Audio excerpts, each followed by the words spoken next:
Ceci est un livre audio autogénéré par Google. Remerciements. Cet ouvrage, qui reprend pour une très large part les résultats de recherche présentés dans notre thèse en sciences de l'éducation soutenue en novembre 2007 à l'Université de La Réunion, n'aurait pu être mené à bien sans le soutien de quelques personnes envers lesquelles je me sens fortement redevable et reconnaissant. En premier lieu, mon directeur de thèse, Monsieur Professeur Squartzoni pour son accueil, ses apports et son écoute tout au long de ces dernières années, son humour, le calme et la bienveillance qu'il offre face aux hésitations et aux accès de doute. MJF Giray dont les conseils et les réflexions sur les résultats partiels de mon travail m'ont été d'un grand secours, tout autant que les rencontres qu'il a facilitées.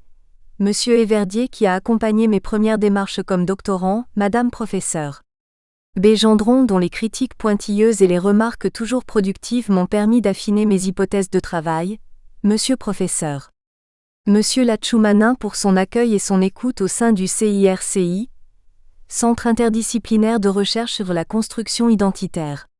Enfin, cette recherche n'aurait pu être réalisée sans l'autorisation de l'ANPE Réunion, pour l'utilisation des données liées à la demande d'emploi régionale. Pour VB. Il n'existe que 3 êtres respectables, le prêtre, le guerrier, le poète. Savoir, tuer et créer. Les autres hommes sont taillables et corvéables, fait Power l'écurie, c'est-à-dire pour exercer ce qu'on appelle des professions. Charles Baudelaire, 1920/67. PREFACE. Y a-t-il une bonne raison de lire cet ouvrage si l'on n'est pas intéressé à titre principal par le chômage des diplômés de l'enseignement supérieur à La Réunion? Pour nous, la réponse est clairement non. Il n'y a pas une bonne raison, il y en 3, au moins.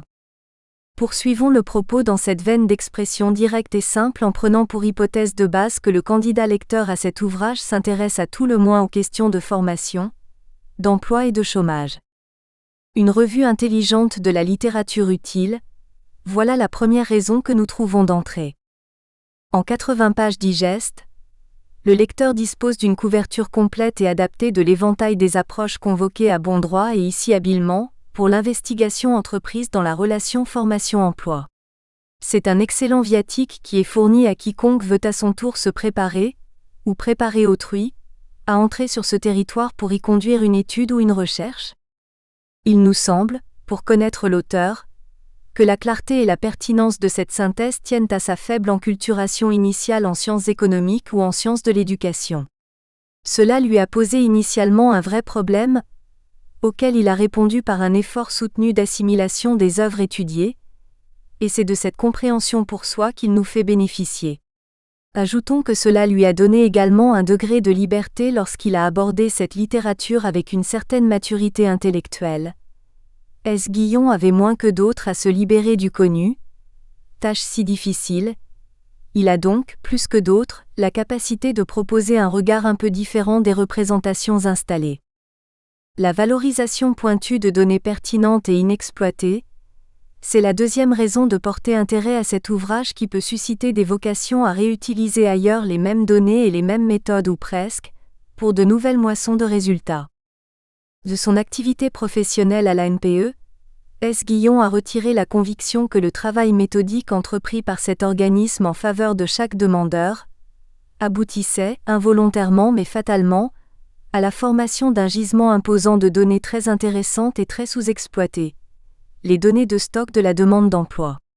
C'est ce gisement repéré, situation et contenu, et analysé, caractère, fiabilité, validité, qui est proposé à la communauté scientifique française car ces données se trouvent partout où était l'ANPE, où est le Pôle emploi aujourd'hui. L'inventeur de cette trouvaille entreprend ensuite de l'exploiter par les voies classiques ou récentes de la statistique descriptive, approche transversale et diachronique, suivi longitudinal et analyse factorielle des correspondances, zoom catégoriel. Nous retrouvons l'auteur d'une jolie revue de littérature, devenu découvreur d'un trésor statistique, entreprenant son exploration quantitative, faisant un travail de Romain et un travail de bénédictin. Car il y a une masse imposante de travaux de base ou particuliers, en soubassement du livre publié et offert à notre examen critique. La portée d'une réflexion sur une économie de petite taille est fortement isolée, sera la troisième raison générale énoncée justifiant de porter intérêt à cet ouvrage. Nous parlons de l'insularité réunionnaise comme d'une caractéristique suggestive et heuristique. Elle apporte un fort isolement d'un marché du travail de taille restreinte et donc elle offre des conditions privilégiées d'observation, précises et prolongées, de la catégorie d'acteurs placés sous le projecteur, les demandeurs d'emploi diplômés de l'enseignement supérieur. De là des renseignements et des enseignements qu'il est peu aisé d'obtenir ailleurs, lorsque l'étendue et la continuité du marché de l'emploi rendent inobservables certains groupes sauf à utiliser des focales qui ôtent souvent une partie de la précision et de la portée aux observations. De plus, il nous semble que les chômeurs retenus par S. Guillon, à savoir les diplômés de l'enseignement supérieur, sont certainement les moins concernés par trois discrets facteurs de brouillage de la relation formation-emploi à La Réunion. Nous pensons à l'économie souterraine qui concerne principalement des activités traditionnelles, agriculture, BTP, commerce, ou récentes, tourisme, mais surtout à de bas niveaux de qualification. L'emploi public, collectivités locales ou parapubliques, associations et satellites communaux, surdimensionnés localement et peu ou prou clientélisés, mais ici encore surtout pour les catégories inférieures d'emploi. La préférence communautaire au sein des divers groupes ethnoculturels participant au peuplement de La Réunion, dont on loue l'harmonie interethnique. La nécessaire efficacité économique contient sans doute également ses effets sur les emplois les moins stratégiques. Aussi, dira-t-on que ces particularités locales ne peuvent guère, malgré leur spécificité, s'opposer à une lecture aisée et utile des résultats. Et puis, au-delà de ces motifs généraux et forts d'exploiter cet ouvrage, si le candidat lecteur est intéressé par la situation de l'emploi et du chômage des diplômés à La Réunion, alors il apprendra beaucoup quel que soit, nous semble-t-il, son niveau initial de connaissance.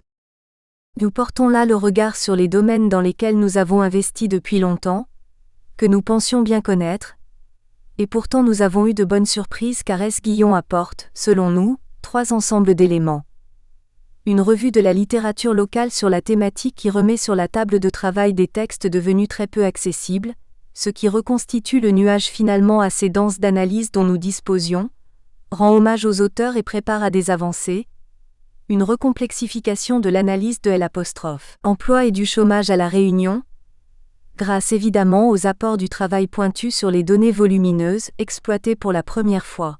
Cela redonne du volume, de la richesse et disons-le, de l'intérêt à la réflexion sur le chômage et l'emploi ici et maintenant, à La Réunion aujourd'hui, un renouveau d'appétit pour la production de connaissances à visées appliquées dans ce domaine de recherche, eu égard aux multiples pistes des interpellations des pouvoirs publics mais aussi des acteurs privés, pour leur suggérer des voies, un peu ou beaucoup, différentes d'approche et de résolution des difficultés d'accès à l'emploi de tel ou tel individu au chômage.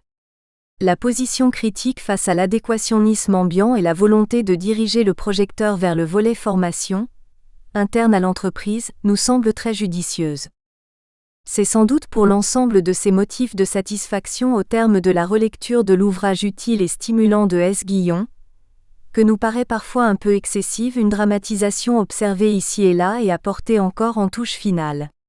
Pourquoi empreindre de morosité et teinter de sombre les commentaires et le propos conclusif? Alors que, à La Réunion aujourd'hui, et pour la catégorie étudiée, celle des chômeurs substantiellement diplômés, la situation exposée finement est moins pire que nous pouvions le craindre ou l'entendre dire. René Squartzoni, professeur en sciences de l'éducation. Université de La Réunion. Laboratoire du CIRCI. Avant-propos. Contrairement aux générations précédentes qui ont connu les 30 glorieuses, cette société du plein emploi et d'une croissance forte qui pouvait faire espérer une mobilité sociale ascendante qui apparaît aujourd'hui fréquemment compromise, nous appartenons à une génération issue du premier choc pétrolier dont le chômage a très tôt constitué l'horizon, un horizon de la rareté, de la compétition et du désenchantement, Eckert 2005. L'école apparaissait comme le lieu de lutte contre la chute possible, contre le risque d'une démotion sociale, Boudon 1979, et ses pendants professionnels que sont le déclassement et le refroidissement des attentes. 1. L'investissement dans l'éducation au-delà de l'âge légal obligatoire n'apparaissait plus déjà comme un choix libre pour s'assurer les meilleures places, pour espérer sortir de sa condition et dépasser le phénomène de reproduction sociale. Il était rendu nécessaire pour améliorer sa position dans la future queue pour l'emploi et éviter l'échec d'insertion, le chômage. C'est au plus fort de la crise économique, au milieu des années 1990 que nous avons achevé nos études universitaires, de manière définitive pensions-nous, et que nous nous sommes présentés sur le marché de l'emploi en France hexagonale, qui subissait alors un taux de chômage de 12,5%, avant qu'une contingence ne nous conduise à décider d'une mobilité géographique vers La Réunion, où ce taux était 3 fois supérieur d'eux.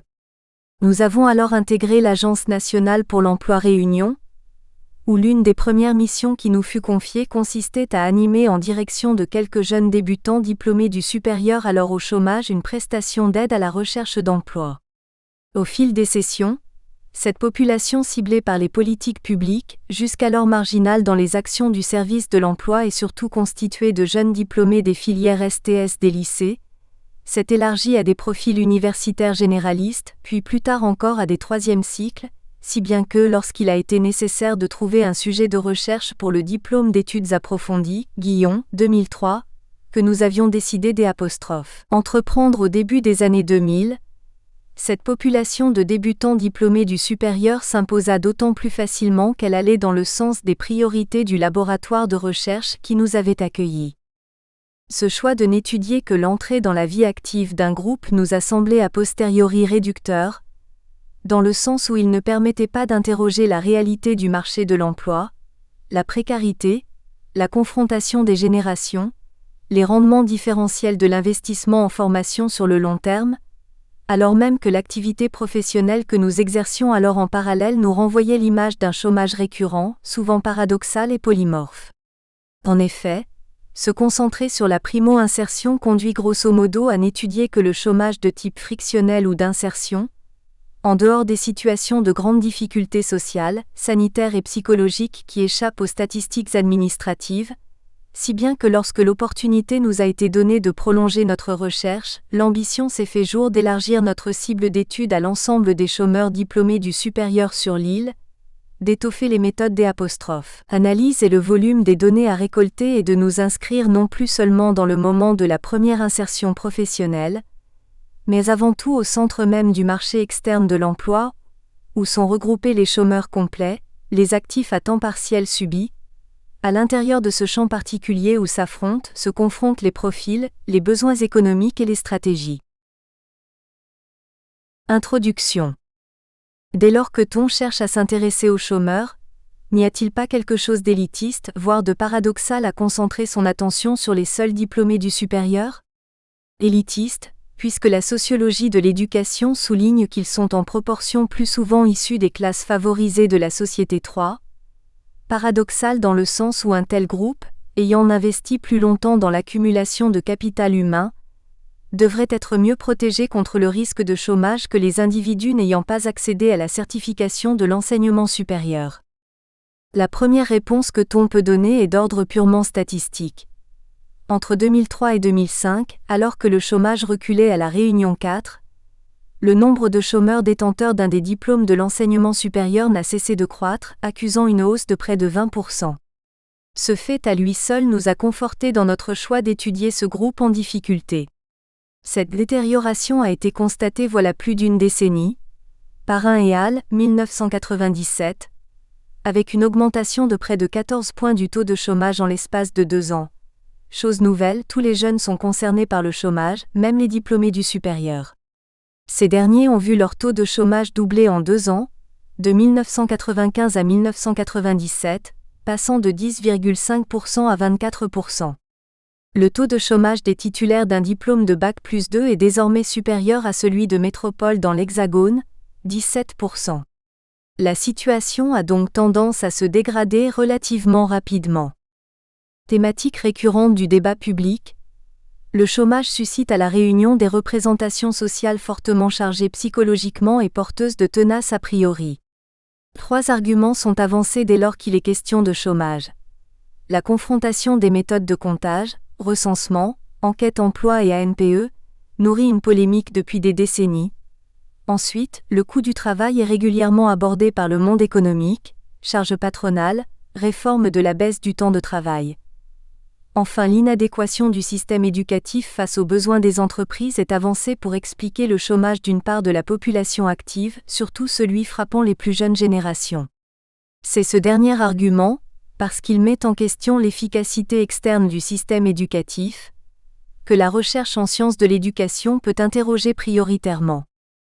Les pouvoirs publics se sont pourtant appliqués à réfléchir dès avant l'apparition des sciences de l'éducation aux conditions de la réussite des étudiants, des élèves, des stagiaires avec un objectif évident: réduire l'échec et gérer au mieux la hausse des flux. Jusqu'à une époque récente, la recherche se concentrait sur l'efficacité interne du système éducatif. Avec la crise, elle a commencé à s'interroger sur le rendement de l'investissement en éducation en termes de salaire, de postes occupés, de statut et de carrière, de mobilité sociale intergénérationnelle, conduisant peu à peu les chercheurs à décrire dans un contexte économique qui se détériorait, le phénomène du déclassement et de profils parfois surdimensionnés, Freeman 1976, Lévy-Garbois 1976. Les 30 Glorieuses s'achevaient et avec elles le lien supposé entre démocratisation scolaire et mobilité socio-professionnelle ascendante.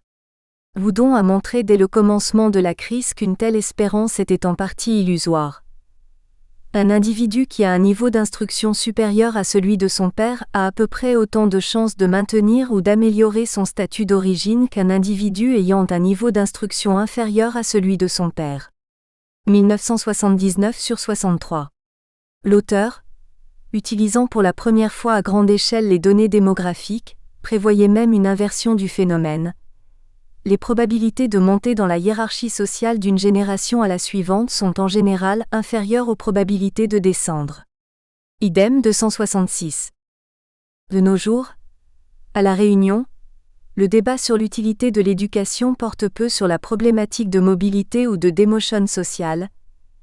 Dans un espace-temps dominé par un chômage endémique, l'indicateur prioritaire reste la protection contre le chômage, quel que soit en réalité le poste occupé, le salaire, les conditions de travail et les opportunités de promotion interne. Sur le plan local, complétant les enquêtes d'insertion classiques de l'Éducation nationale et les études macroéconomiques de l'INSEE, les études universitaires consacrées au chômage à La Réunion ont d'abord été affaire d'économistes: Aiglier 1972, Squartzoni 1984, Rochoux 1998, utilisant soit les données du recensement ou des enquêtes d'emploi, soit des études qualitatives sur des échantillons restreints de population. De son côté, l'Observatoire du développement de La Réunion ODR a donné quelques résultats d'enquête sur les diplômés du supérieur primo-demandeur: Pouzet 1991, Racco 1998, Chanoutung 1999, Torit 2000.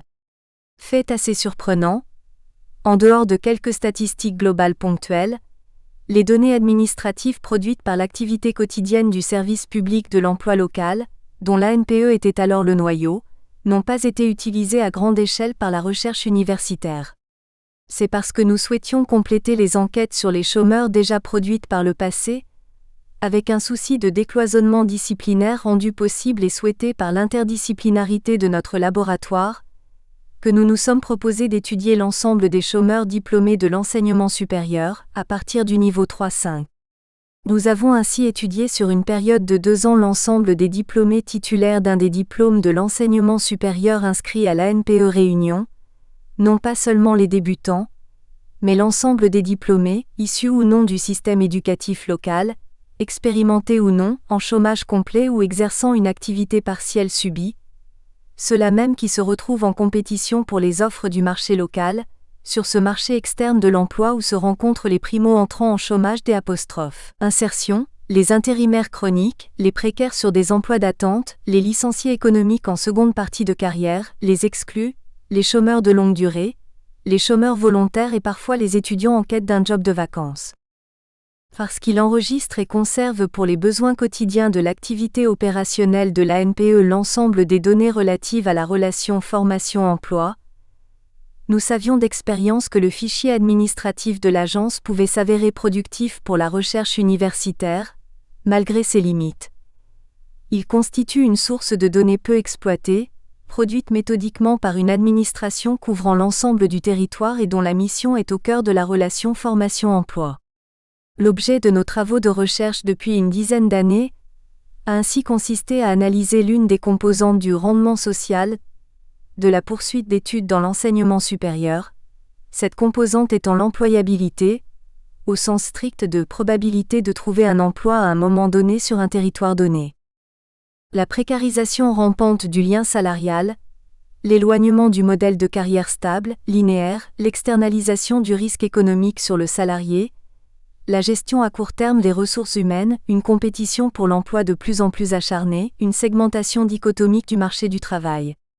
Toutes ces réalités ont bouleversé les schémas traditionnels d'appréhension du lien formation-emploi et des enquêtes de suivi. Les populations au chômage apparaissent de plus en plus hétérogènes et certaines situations paradoxales. Auparavant, après la phase d'insertion étudiée par les études longitudinales, venait celle de la stabilisation dans l'emploi qui pouvait être décrite par des monographies qualitatives de la sociologie du travail et des études en management des ressources humaines. Aujourd'hui, entre actifs occupés et chômeurs, quelle différence qualitative peut-on trouver sinon celle de leurs positions respectives sur le marché de l'emploi ? La discrimination des candidats patientant dans la queue pour l'emploi se ferait sur d'autres signaux, sur d'autres indices que le diplôme et l'expérience. Et chacun pourrait être amené à expérimenter successivement l'inclusion, l'exclusion, la réinsertion.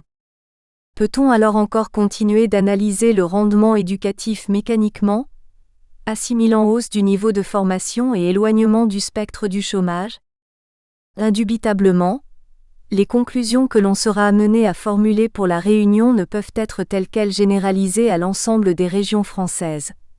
Par bien des aspects, l'île de la Réunion conserve un certain nombre de retards structurels et de handicaps difficilement dépassables sur le court ou le moyen terme.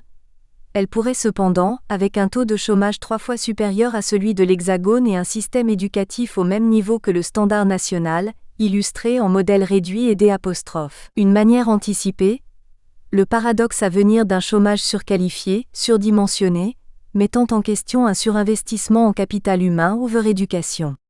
Un paradoxe qui pourrait pousser les pouvoirs publics à remettre en question le développement de l'enseignement supérieur, et comme le proposait d'ailleurs récemment Durubela 2006/61, il est légitime de s'interroger sur l'efficacité économique de la poursuite d'expansion des scolarités, tout en gardant à l'esprit le fait que la mesure technocratique des rendements scolaires suppose le modèle appauvri d'un système qui, ne connaissant d'autre fin que celle Q', il tiendrait du système économique, répondrait optimalement, en quantité et en qualité et au moindre coût, à la demande technique d'éducation, c'est-à-dire aux besoins du marché du travail. Bourdieu, Passeron, 1970/212-213. Le paradigme de l'inadéquation que nous allons questionner et qui nous semble peu adapté à la réalité vécue, propose une explication du chômage qui prend en défaut le système éducatif. Responsabilité collective, et l'individu dans son choix stratégique, responsabilité personnelle du chômeur ou de l'étudiant. Face à un phénomène dont les sciences économiques et les sciences humaines ont montré la complexité, il apparaît nécessaire de proposer l'utilisation de nouveaux outils, l'exploitation de nouvelles sources de données statistiques qui permettraient une lecture multicausale et territorialisée, en complément des outils déjà existants. C'est ce que nous tenterons ici. Nous avons souhaité en premier lieu positionner notre problématique à l'intérieur des sciences de l'éducation. Chapitre 1. Avant de recenser les notions et les travaux portant sur le chômage et la relation formation-emploi, chapitre 2. Nous décrirons ensuite l'île de la Réunion, chapitre 3, qui a constitué notre terrain de recherche pour en montrer l'évolution économique, ses forces et ses handicaps actuels. Nous serons alors en mesure de formuler ce qu'ont été nos hypothèses de travail, chapitre 4. Puis nous décrirons notre source statistique et les différentes méthodes de traitement des données récoltées, chapitre 5. Nous présenterons enfin nos résultats d'abord globalement, chapitre 6, avant d'approfondir notre réflexion et notre méthode d'analyse à travers 2 groupes spécifiques, chapitre 7. Cet ouvrage souhaite avant tout proposer une méthode complémentaire aux enquêtes longitudinales classiques, une méthode généralisable à l'ensemble du territoire national en même temps qu'il ambitionne d'enrichir la réflexion locale sur la problématique du chômage, qu'il concerne ou non les diplômés post-bac.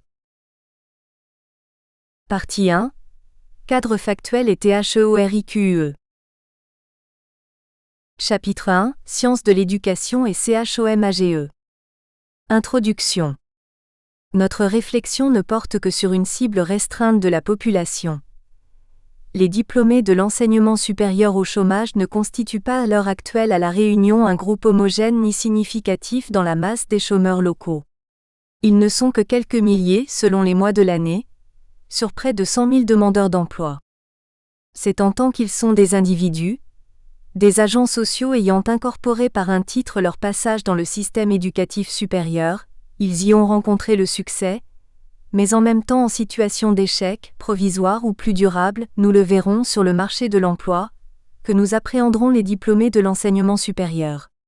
Ce conflit cognitif, identitaire, entre un parcours de réussite éducative et d'échec de stabilisation dans le travail, est la réalité quotidienne des individus que nous nous proposons d'étudier. Mais il n'est pas uniquement cela. D'un point de vue axiologique, le rapport à l'emploi n'est pas neutre. L'exclusion apparaît dans toute sa négativité, dans le sens où le chômage limite la capacité de socialisation par le travail.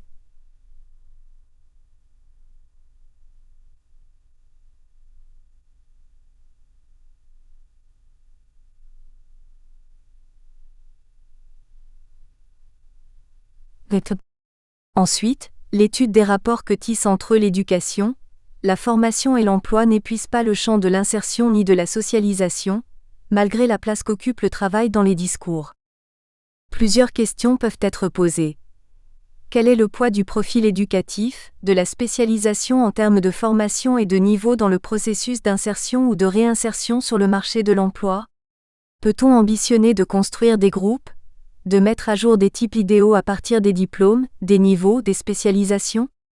Doit-on intégrer aux variables explicatives celles ayant trait aux acquis expérientiels, à la situation familiale, géographique, sociale, sociologique?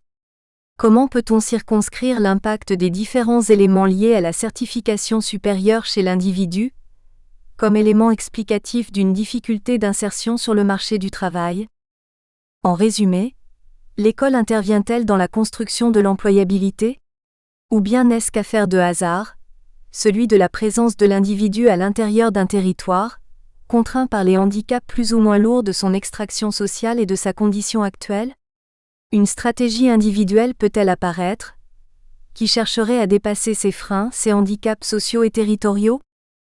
Après avoir placé notre réflexion dans le champ disciplinaire des sciences de l'éducation, nous montrerons en quoi notre travail utilise prioritairement les outils et les apports théoriques de l'économie de l'éducation, sans pour autant hésiter à élargir notre réflexion à une approche interdisciplinaire. Nous terminerons cette partie en abordant les notions centrales que sont l'insertion, la qualification, la compétence, le capital humain et l'employabilité, dont les définitions sont loin de faire consensus. La recherche en sciences de l'éducation. En quoi les sciences de l'éducation ont-elles partie liée avec l'étude du chômage?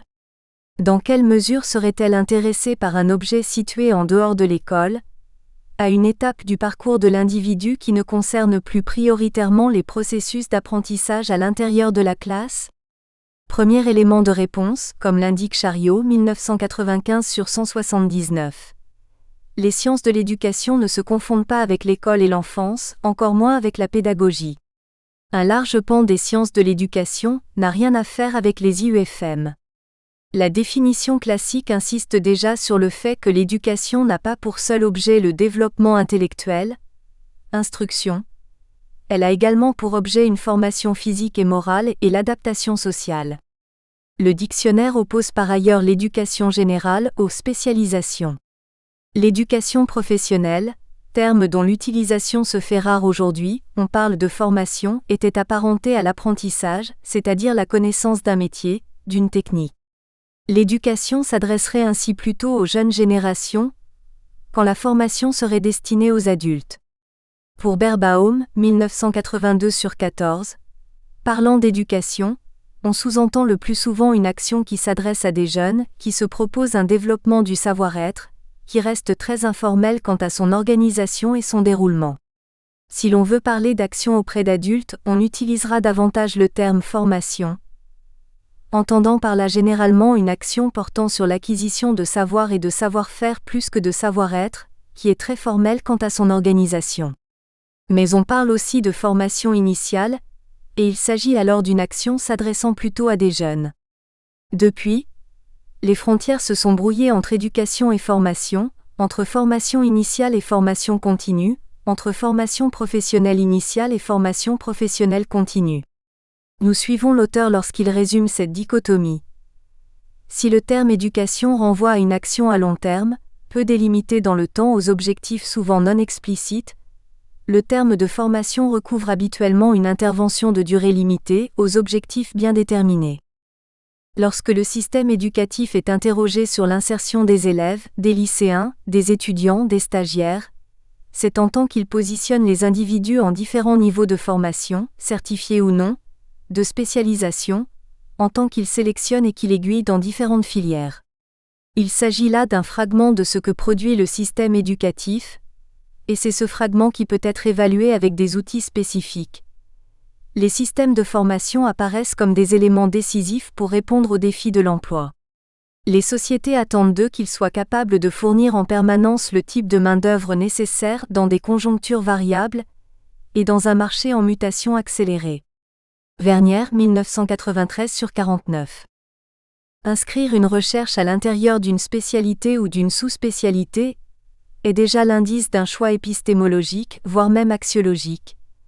Analyser la relation formation-emploi dans le cadre d'un travail en sciences de l'éducation laisse supposer a priori que le premier terme de la relation ait un impact sur le processus d'insertion et de stabilisation professionnelle.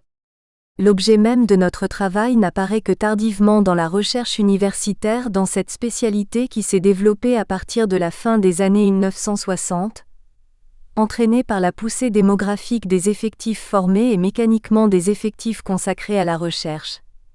L'éducation est devenue un champ d'études, d'autant plus aisément que la croissance des effectifs de chercheurs et de cadres de l'éducation et de la formation prenait des proportions importantes. Roineau-Borbalan 2003 20. Il existe au sein des sciences de l'éducation une césure disciplinaire entre d'une part les champs directement intéressés par l'école en tant que lieu de création de filières, de contenu, de transmission de savoir, d'évaluation, et d'autre part le champ extérieur à l'école mais fortement lié à ces problématiques. La société en tant qu'elle est source d'inégalités, l'économie comme source des ressources consacrées à l'école mais également comme champ pouvant tirer un bénéfice de cet investissement. Comme l'indique Roineau-Borbalan idem 22. On tend à voir partout se constituer deux pôles, relativement disjoints de recherche en éducation. L'un, lié à la psychologie ou à la didactique, sert directement les processus d'enseignement ou de pilotage pédagogique. L'autre, lié à la sociologie ou à l'économie, étant nettement rattaché à la demande politico-administrative centrale, tout à fait considérable dans les pays de l'OCDE. Nous nous situons en dehors de l'école entendue au sens large, à un moment où l'individu n'investit plus, d'une manière qui peut être provisoire, dans la formation et qu'il tente de s'insérer ou de se réinserer sur le marché de l'emploi. C'est le rapport intitulé pour un programme stratégique de recherche en éducation, Prost, 2001, qui nous a permis d'avoir une vision globale de l'étendue, de la diversité de la recherche contemporaine dans notre discipline. Lorsque l'on s'intéresse aux activités de recherche des laboratoires, il apparaît ainsi que les sciences de l'éducation restent majoritairement intéressées par les processus de transmission des savoirs à l'intérieur de la classe. La didactique et la pédagogie représentent à elles seules les 2/3 de l'ensemble de la recherche universitaire. Notre champ de recherche est en lien avec l'évaluation des systèmes éducatifs et de formation, et pour l'auteur cet axe de recherche s'appuie d'abord sur les apports de la sociologie et de la psychologie. Les sciences de l'éducation révèlent un profil intermédiaire, car tout en accordant la première place à l'axe enseignement et acquisition des savoirs, comme la didactique et de manière moins nette la psychologie, elle cite au 2e et 3e rang les axes privilégiés de la sociologie, axe système éducatif et de formation et l'axe socialisation des savoirs. Apparaît également la diversité des sciences de l'éducation, qui s'inscrivent dans les perspectives cognitivistes ou sociologiques, mais aussi, à un moindre degré, historiques ou philosophiques. Idem 8. Enfin, toute réflexion épistémologique ne peut non plus faire l'impasse sur un document majeur dans cette spécialité, le rapport Corrèze, Commission de réflexion sur les sciences de l'éducation, produit en novembre 1993 par Bernard Chariot pour le ministère de l'Enseignement supérieur 6. Ce travail était axé autour de thématiques qui continuent de faire débat à l'heure actuelle. La volonté affichée par les pouvoirs publics depuis la loi d'orientation de 1989 d'amener 80% d'une classe d'âge au niveau du baccalauréat était questionnée. Évoquer l'égalité des chances, induire un débat sur la réalité et la possibilité d'une telle égalité, c'est subrepticement faire admettre en même temps comme évidente et non sujet à débat, la fatalité de l'inégalité des résultats et au-delà, de l'inégalité sociale. Chariot 1995/29. Ce sujet est très proche de celui lié au déclassement et renvoie à un débat plus ancien encore. Dans une société hiérarchisée où le niveau scolaire que l'on atteint pèse fortement sur les possibilités de s'insérer à tel ou tel niveau de la hiérarchie professionnelle et sociale, l'idée de réussite pour tous porte une contradiction interne. Il est par définition impossible que tous réussissent mieux que les autres. Idem. Les sciences de l'éducation se sont construites autour de l'éducation et font de l'éducation le liant de cette discipline. La pluridisciplinarité interne constitue la clé de voûte de l'unité et de l'autonomie des sciences de l'éducation. L'explication d'un fait d'éducation n'est jamais simple, elle est très souvent incomplète, donc en partie inexacte. L'explication pluridisciplinaire est donc essentielle en ce domaine étant donné la complexité des phénomènes à analyser, à expliquer. Mialaré, 2002/97-98. Nous nous inscrivons à l'intérieur d'un champ pluriel. L'approche pluridisciplinaire qui par essence caractérise la recherche en sciences de l'éducation, constitue un atout majeur dans l'étude des conditions d'enseignement et d'apprentissage, d'éducation, de formation, d'insertion sociale et professionnelle. La Tchoumanin 2004/13. L'interdisciplinarité est rendue nécessaire par le fait que son objet de recherche central, l'éducation, est au cœur du social, comme il est au centre du parcours de l'individu. Ensuite parce que les questions posées aux chercheurs ne concernent souvent qu'indirectement l'école en elle-même. L'éducation renvoie aux inégalités sociales, à la division du travail dans la réalité contemporaine, à l'identité, à l'insertion et à l'exclusion. Les questions d'éducation et de formation demeurent au centre des préoccupations majeures de notre société et transcendent l'appartenance disciplinaire. Squartzoni 2001/9. L'interdisciplinarité permet enfin d'éviter le piège qui consiste à rechercher l'explication d'un phénomène à partir d'un nombre restreint de variables explicatives. La prise de conscience de la porosité des frontières entre disciplines invite à l'humilité, mais pousse également le chercheur à rechercher ailleurs des outils d'analyse et des méthodes d'obtention et de traitement des données. Pour gérer la complexité de la connaissance des phénomènes humains, le savant devrait éviter d'analyser une seule dimension, culturelle, sociale, psychologique, biologique, religieuse, historique, politique, économique, etc., de ces phénomènes. Il devrait intégrer l'ensemble de ces dimensions ou par défaut, être toujours conscient que sa recherche est simplificatrice, donc incomplète. Car une recherche complète en sciences humaines est nécessairement multidimensionnelle, même si les sciences humaines sont divisées en disciplines trop souvent fermées sur elles-mêmes et jalouses de leur champ d'investigation. Despelteau 2000/81. Une partie des outils que nous avons privilégiés sont issus de l'économie appliquée à l'éducation comme objet d'analyse. L'économie de l'éducation, le rendement externe. L'investissement dans l'éducation sur le plan national représente une part importante du budget de l'État, 7 à 7,5%, et de ce fait doit faire l'objet d'un suivi. La dépense, notamment la dépense publique, est un enjeu des politiques scolaires qu'il faut expliciter. Se pose en effet un problème d'allocation des ressources, qui relève de la compétence des économistes. Il est évident que comme objet économique, l'éducation demeure un objet à part. Urgan 2005/105. Néanmoins, l'auteur insiste sur le fait que l'investissement dans la formation au sens large peut difficilement être évalué. Si une économie alloue une année plus de ressources à l'éducation et augmente ainsi son stock de capital humain, cela aura pour effet d'augmenter durablement non pas seulement le niveau des richesses produites mais surtout le taux de croissance de l'économie. L'éducation peut avoir un autre rôle, non moins important, favoriser non plus les innovations technologiques mais leur adaptation. Les technologies les plus performantes sont adoptées et mises en œuvre plus rapidement par les économies les plus riches en capital humain. Idem 76. C'est parce que les économies modernes traversent une crise qui devient chronique, celle de taux de croissance faible et d'un chômage structurel depuis la fin des Trente Glorieuses, qu'il apparaît nécessaire de maîtriser la dépense publique. Une institution, quelle qu'elle soit, ne peut fonctionner sans que lui soit attribué un budget. C'est tout d'abord dans cette perspective que s'est développée l'économie de l'éducation, à savoir l'étude des budgets, des coûts de revient de l'éducation, des prévisions à faire dans ce domaine. La recherche des coûts, des prix de revient s'inscrit dans un contexte économique beaucoup plus général et permet ainsi de situer l'école parmi les facteurs agissant sur l'évolution économique de la société. Mialaré, 2002 sur 53-54. Cette spécialité est un champ d'étude que les économistes ont commencé d'aborder à partir des années 1960, en premier lieu à l'Université de Chicago. C'est autour de la notion de capital humain que s'est développée l'économie de l'éducation qui a d'abord été affaire d'économistes, Schultz et Becker. À l'intérieur des sciences de l'éducation, présentes dans les universités comme filière d'enseignement à partir de 1967, l'apparition et le développement de l'économie de l'éducation sont contemporains de la montée du chômage dès les années 1960 et surtout 1970 en Europe.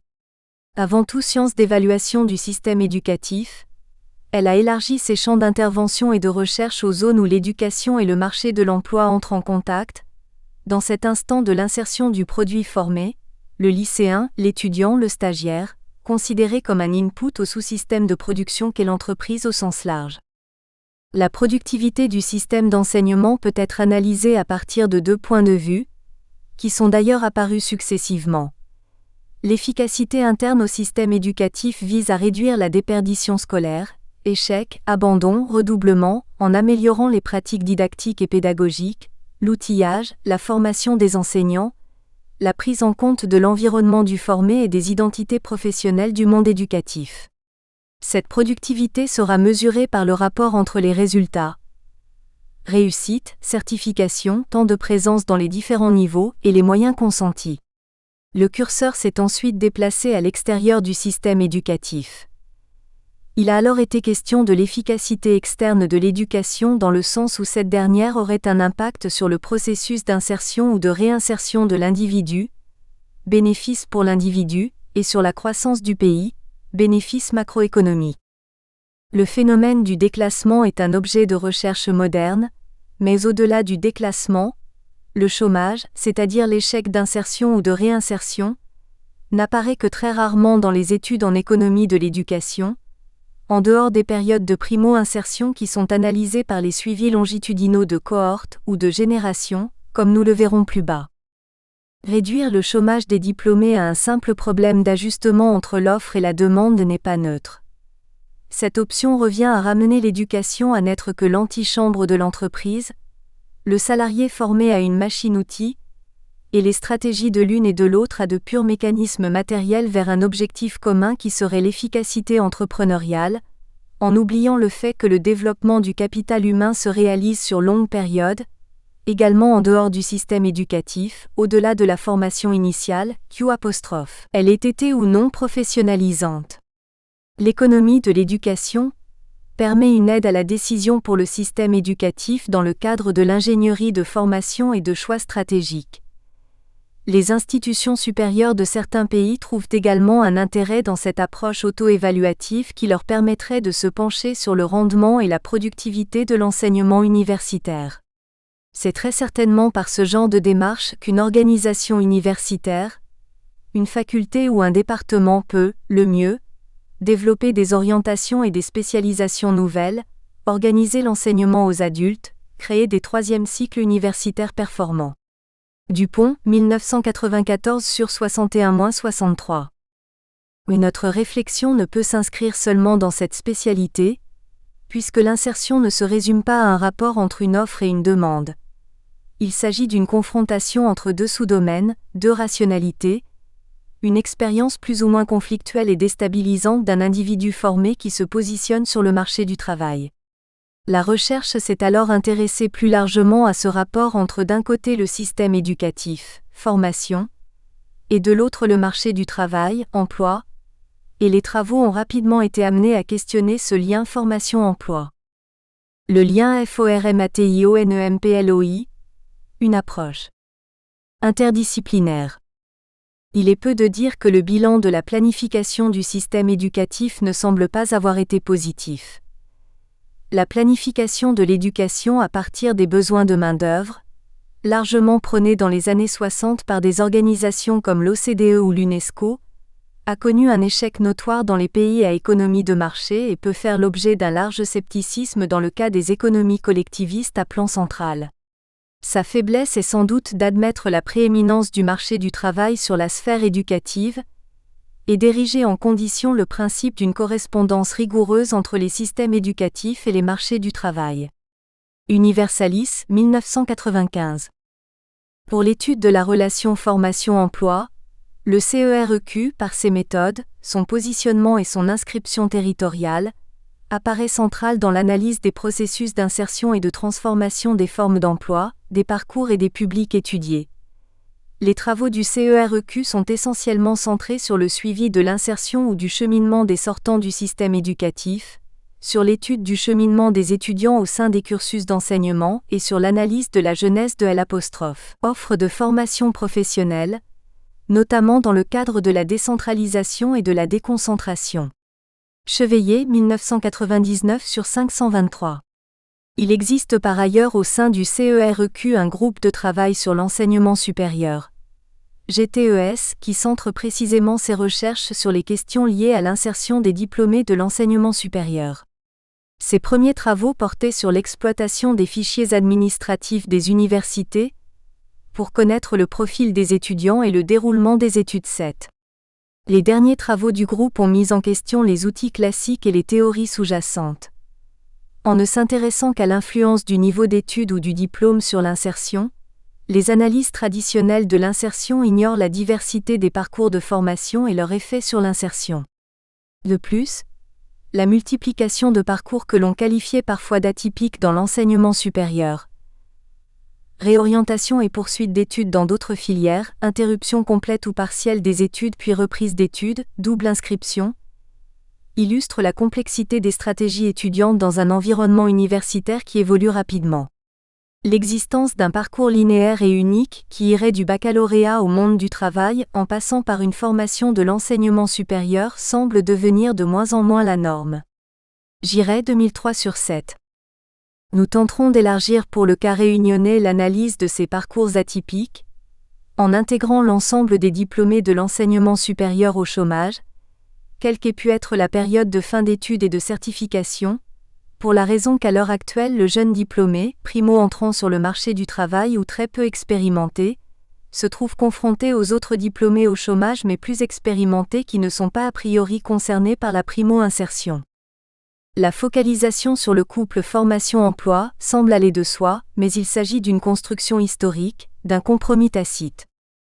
Le système éducatif, et en premier lieu l'université, est incité à réfléchir aux outils d'action pour favoriser l'insertion de sa production, comme il le fait pour le contenu des enseignements et son adaptation aux flux générés par la démocratisation scolaire. En 1995, par exemple, les priorités annoncées par le ministre chargé de l'enseignement supérieur sont au nombre de 3. La qualité des formations, leur adaptation à l'évolution des publics accueillis et à insertion professionnelle des diplômés sortant du système universitaire. Cheveillé, 1999 sur 530. Récemment, les apports de la recherche ont confirmé l'existence chronique de ce déclassement. Dans les pays développés en situation de sous-emploi, les phénomènes de déclassement des diplômés peuvent être une source d'affectation inefficace de la force de travail éduquée, donc de réduction du rendement social de l'éducation. Ces déséquilibres peuvent entraîner, de façon transitoire, des variations dans l'effet de l'éducation sur la croissance. Urgan, 2005 sur 82. Les notions centrales à partir desquelles se développera notre réflexion doivent être définies avec précision, d'autant plus qu'elles ne font pas toujours l'objet d'un consensus. Concept et DEFINITIONS. L'insertion. Du point de vue terminologique, et peut-être parce qu'ils sont issus de spécialités universitaires éloignées, les universitaires ne sont pas parvenus à une définition commune de l'insertion. Les chercheurs selon Trottier et al. 1999, ne s'entendent pas sur ce que recouvre l'insertion professionnelle. Quand peut-on dire que l'individu a achevé son insertion professionnelle, et quand peut-on parler alors de mobilité professionnelle? L'insertion s'achève-t-elle quand le poste est stable et qu'il correspond à la formation initiale? Pour Vernier, 1993/7, l'insertion est un processus qui conduit une personne sans expérience professionnelle à occuper une position stabilisée dans le système d'emploi.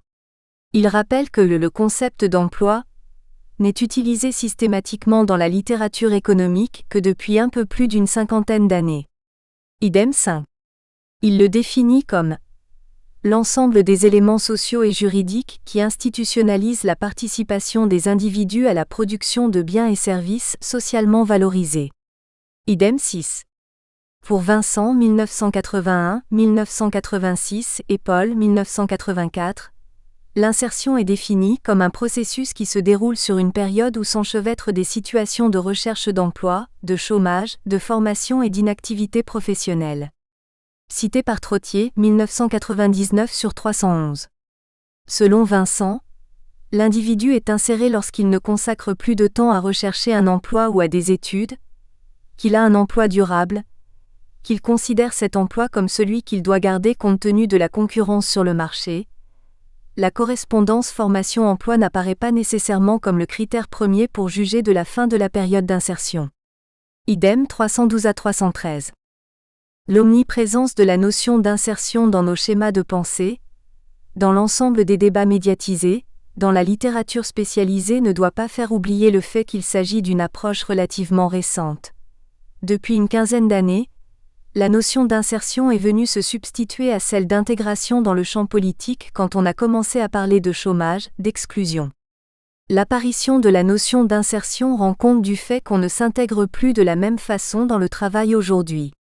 Ce phénomène signifie que le statut social des individus ne peut plus être pensé seulement par rapport à l'emploi stable, mais doit être rapporté à d'autres formes de travail moins reconnues et moins garanties. C'est autour de l'accès à l'emploi des jeunes que la notion d'insertion s'est imposée et développée. Nicole Drancourt, 1995/19.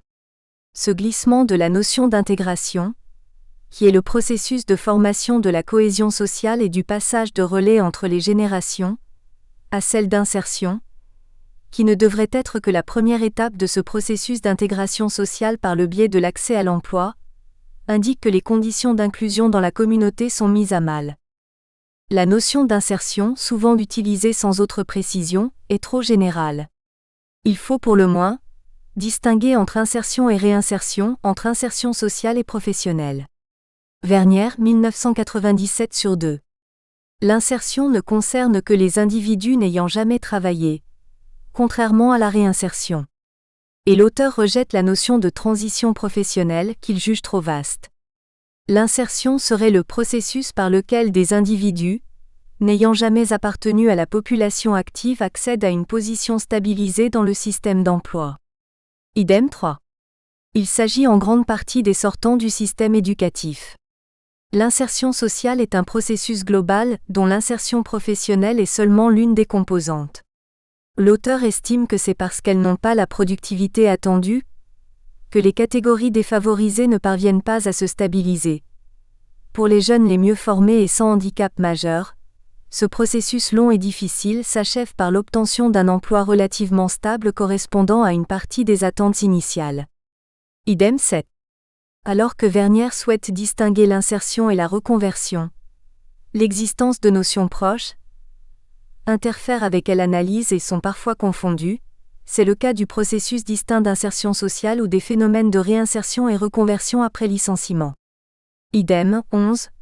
José Rose 1984 préfère quant à lui la notion de transition professionnelle qui recouvre ces processus de primo-insertion et de réinsertion. Giray 2000, a réfléchi à la notion de position stabilisée, et plutôt que de ne retenir qu'une définition de l'insertion, a proposé de tester 10 définitions de l'insertion en vue d'approfondir les travaux de Vincent, 1993, et de Vernière, 1997. Ces définitions sont basées sur des indicateurs plus larges que la simple durée d'accès au premier emploi. La durée d'accès au premier emploi. La durée d'accès à une période de 6 mois consécutifs d'emploi sous CDI. La durée d'accès à une période de 12 mois consécutifs d'emploi sous CDI ou CDD. La durée d'accès à une période de 12 mois consécutifs d'emploi sous CDI.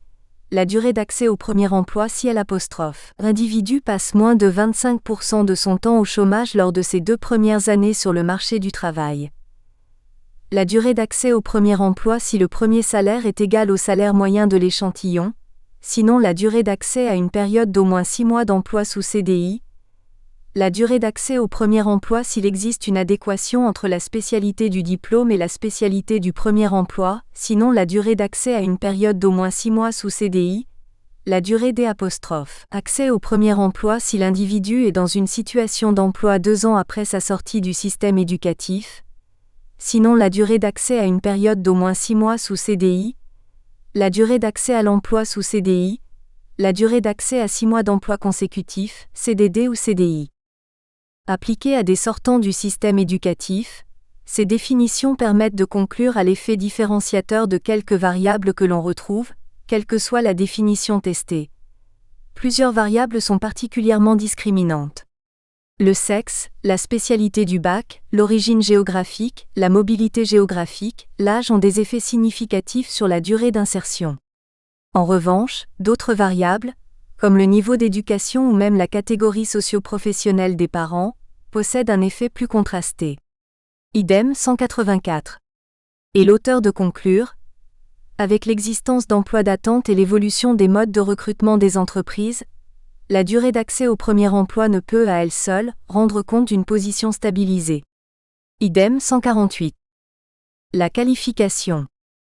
La qualification est composée de la formation et de l'expérience professionnelle d'une personne correspondant à une activité donnée, et reconnue par un salaire et une position dans une organisation.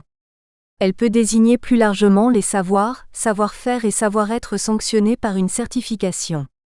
La qualification peut dépendre soit de l'individu, on parlera alors de qualification acquise, soit du poste de travail. Il s'agira alors de qualification requise. Pour le Bureau international du travail, 1960, la qualification concerne le poste et non pas le travailleur. Les salariés sont ainsi qualifiés dans un poste inscrit dans la nomenclature de l'entreprise. Les classifications des postes et les qualifications correspondantes ont fait l'objet au cours des dernières décennies de négociations au niveau des branches d'activité et d'avenants aux conventions collectives, avec par exemple, les arrêtés Parodi de 1945. Le système de qualification a été introduit après la Seconde Guerre mondiale en France et renvoie aux grilles de classification et aux conventions collectives. Les emplois et les fonctions sont hiérarchisés par catégorie, ouvriers, employés, agents de maîtrise, ingénieurs et cadres et par filière. C'est une classification hiérarchique des qualifications qui sont exigées à chaque niveau. En 1971, s'est ajoutée la référence systématique au diplôme. Ce système organise l'ensemble des diplômes et l'ensemble des emplois, en différents niveaux.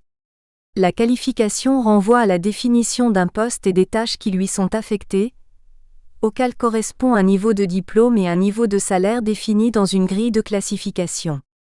Comme le souligne Gendron 2001/4, le système de qualification est avant tout un système de qualification, ou plus exactement de classification, des postes et non des individus où ce qui est qualifié c'est le poste et non les individus. La qualification renvoie ainsi pour les uns au poste de travail, pour les autres à l'individu en tant que tel. Pour Graveau, 1993/139, l'impact fondamental de l'éducation réside sans nul doute dans l'amélioration de la qualification des individus et se mesure donc d'abord sur le marché du travail, c'est toute la problématique de la relation formation-emploi.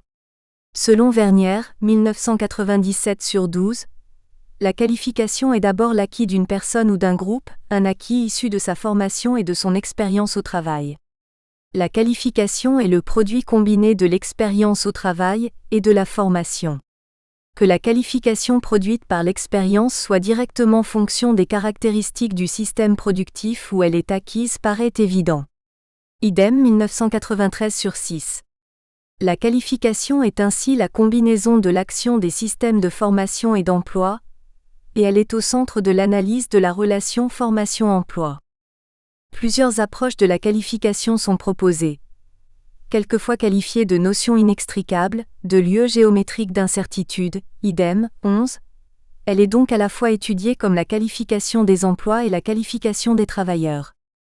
Ainsi, la qualification des emplois est l'ensemble des opérations qui visent à regrouper les emplois dans des catégories homogènes. C'est une opération de classification, par exemple pour définir, pour négocier, une grille des salaires ou pour faciliter la gestion prévisionnelle des emplois. La qualification dépend de l'entreprise, de la branche, du moment et ce concept est flou, historialisé.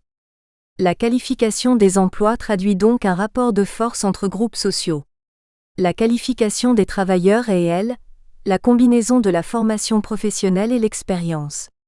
Vernière insiste sur le fait que la qualification ne peut être définie indépendamment des rapports sociaux dans le cadre desquels elle a été acquise. Idem 13. Elle doit donc être appréhendée en tant que rapport social. Pour les employeurs, la qualification prise en considération est celle dont ils ont besoin en fonction des choix techniques et organisationnels qu'ils ont effectués. La qualification ainsi identifiée par l'employeur ne correspond pas nécessairement à la totalité de celle d'un individu, sa qualification personnelle. L'auteur appelle la qualification utile à l'entreprise la qualification en situation. Une autre qualification est la qualification reconnue, qui dépend du rapport de force. Il est ainsi délicat de mesurer la qualification puisqu'elle est différente selon le point de vue et le rapport de force. La première manière de la mesurer est le niveau et le type de diplôme ou le nombre d'années d'études nécessaires.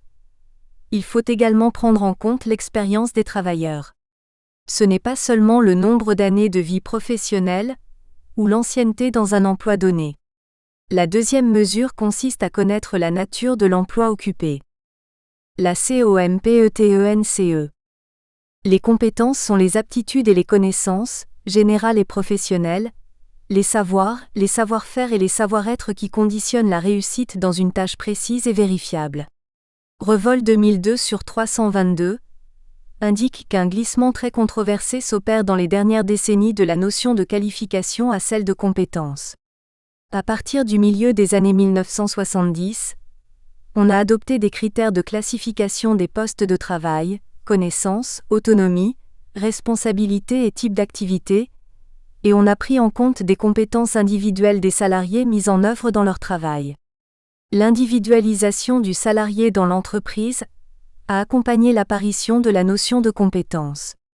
Autrefois intégré à l'entreprise et positionné dans une grille de classification qui lui assurait la reconnaissance d'une qualification et un niveau de rémunération en lien avec celle-ci, l'individu est de plus en plus soumis à une évaluation individuelle de sa productivité et le repérage des compétences va être au cœur de la gestion des ressources humaines, dans l'embauche, dans le parcours de promotion interne et dans la reconnaissance de la qualification. En parallèle, le rôle des syndicats s'est affaibli et les acquis collectifs ont été remis en cause.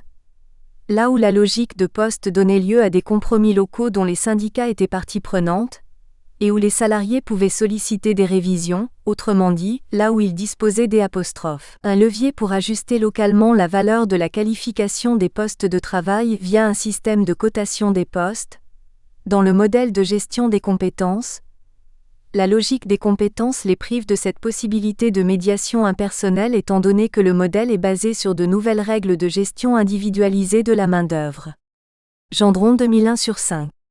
Les compétences sont ainsi définies comme étant l'ensemble de capacités cognitives, de savoir en usage, de valeurs, d'attitudes, de comportements que l'individu met en œuvre dans une situation donnée et en fonction d'un objectif. Idem, 7. Les compétences ne peuvent être qu'individuelles et inscrites dans une activité particulière, observable et fondée sur le résultat effectivement obtenu. Le capital humain.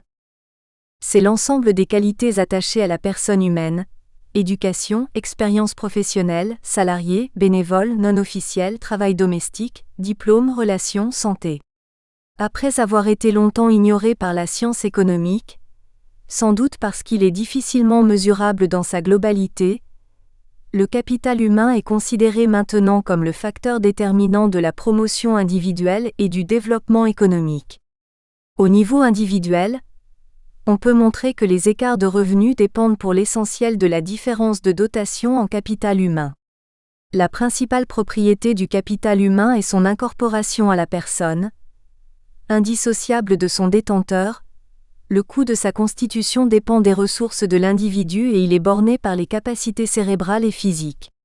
Au niveau macroéconomique, les pays qui se développent sont ceux où le capital humain a pu se constituer, s'accumuler et surtout s'exprimer. Gurgan rappelle que le capital humain, même s'il concerne la formation et reste lié à l'individu, est analysé à partir d'une grille économique de rentabilité d'un capital comme un autre.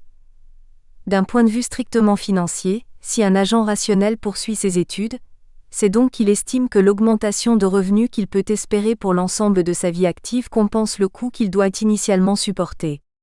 À partir de ce constat simple, la théorie du capital humain s'est constituée par analogie avec la théorie de l'investissement. 2005/33.